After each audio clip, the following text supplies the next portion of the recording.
welcome to another episode of the BMW F800GS service. In this episode we will mainly be talking about the GS 911.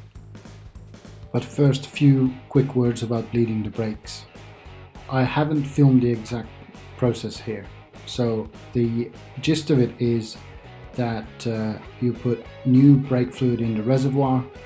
In this case I poured out the old stuff just to make it a bit quicker. There's still fluid in the lines though, so we can proceed with just topping up the reservoir and then starting the bleeding process.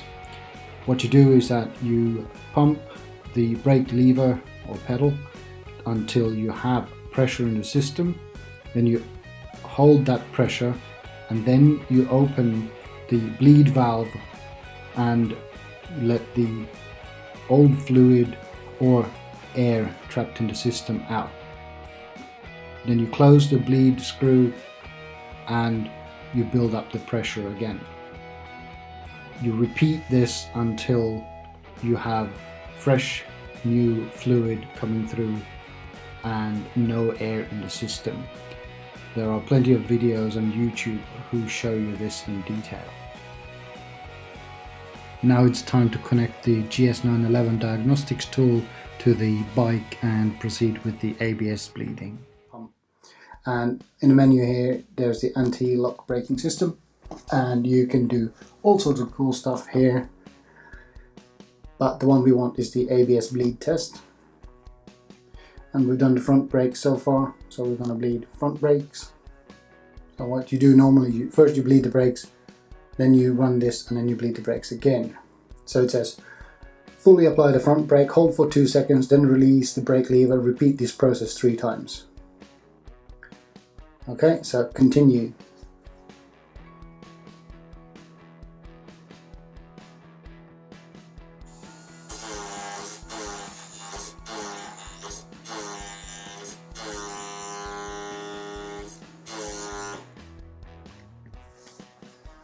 So that was it. You just basically press your brake lever several times and it just goes meh meh meh, and then you bleed the brakes again. And this is what it looks like when doing the rear brake.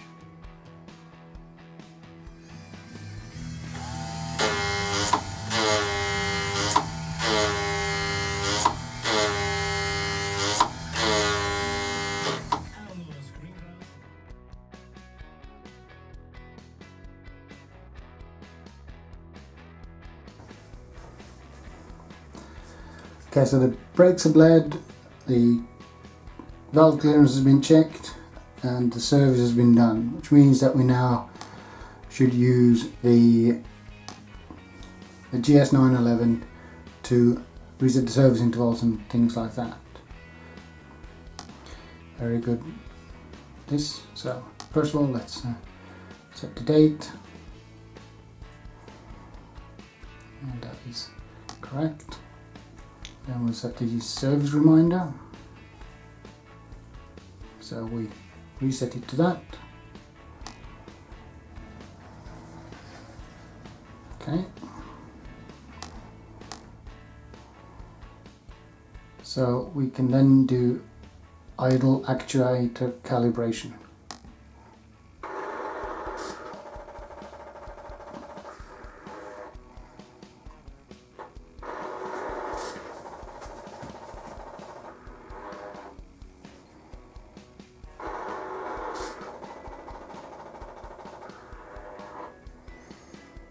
Okay, that seems to have been done fine. Distance to valve check. Ooh, 1,000 miles due.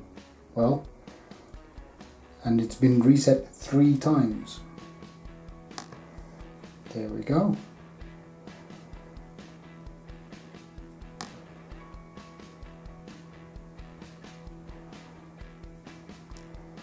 So we will do reset all the adaptation values because we have changed the intake filter.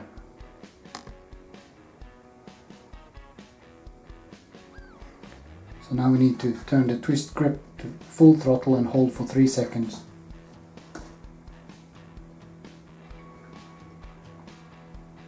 Yep, done.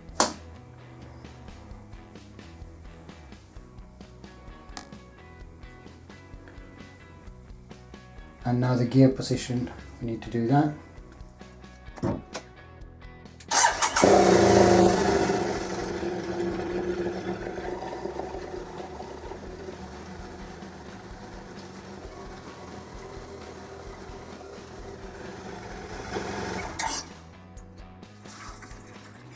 So that was the bike running on the center stand through the gears.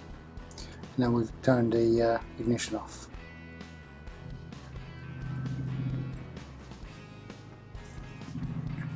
Now we can view the values.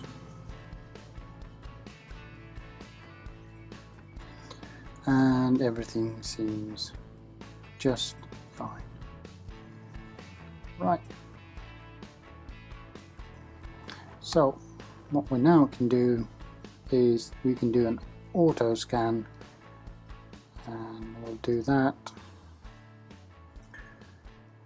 And this now gives us a printout that we can save for the service records.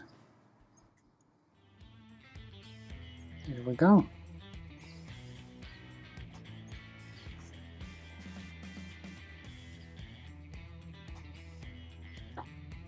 And that's it. We're done. And that was all the footage that I managed to film back in 2015 when I did this service. It's taken me 2 years to release this. I have other footage of various projects, and I'm hoping to film some more and release them on YouTube. For now, thanks for watching.